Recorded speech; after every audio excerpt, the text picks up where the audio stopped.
Hey there, this is an optional lecture that aims to help you with the eyedropper tool in case you're seeing it perform in a strange way. If you don't have any issues with it, you can skip to the next lecture. Okay, here's one of the problems you may be facing. We have 3 squares on our canvas: red, blue, green. If you check the Layers panel, this top to bottom order is consistent, so here's what you might encounter. You double-click the blue square's thumbnail and you want to adjust its color. Not a problem. If you move around in this color picker, you'll instantly get to see the change due to the preview setting. If you want to reuse a color from the canvas, simply go over it. As you can see, the initial blue shape is now green because I clicked on this layer. But let's make it red like the first square on our canvas. Notice what happens. Not only is it not red, it actually disappeared.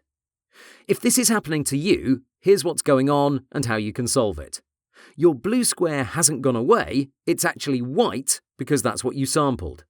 Even though you tried to click on the red square, Photoshop disregarded it and it looked at what was underneath it. And in our case, that's the background layer, which is white.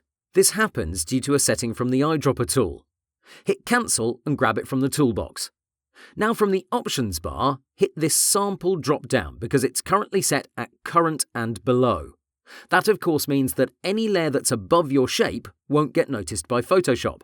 That's exactly the case here. We could sample from the third square, the green one, because it was underneath the blue one.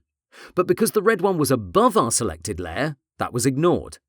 That's why I advise you to change this drop-down to All Layers. Now you can repeat the process and you'll see it will work like a charm, no problem whatsoever. Most Photoshop users don't know why this happens because they rarely activate the eyedropper as a standalone tool. Instead, they use it exactly like I did here. So I hope this clears the issue up. While we're on the subject though, let me show you another problem you might run into later down the road.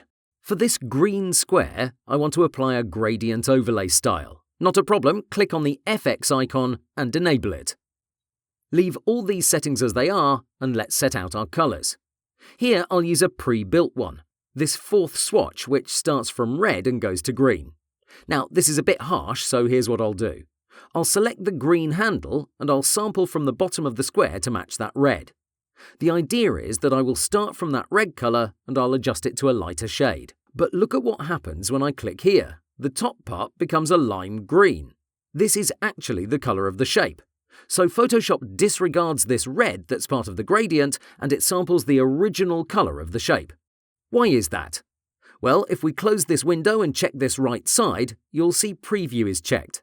So what you're seeing on the canvas has not yet been applied. This is just a preview of your settings, thus as far as Photoshop is concerned, your square is still lime green. To sum it up, when you try to sample a color from an overlay, be it a gradient or a color overlay style, please note you're seeing a preview and your eyedropper tool won't work as expected. In these cases, you have to select that gradient and hit OK to apply it. Now that's set in place, open it up again and you can sample that lower region without issues. That's how you have to work when you want to accurately sample a color from an overlay layer style. Okay, that concludes this lecture. I hope this info will be of use to you. Have fun!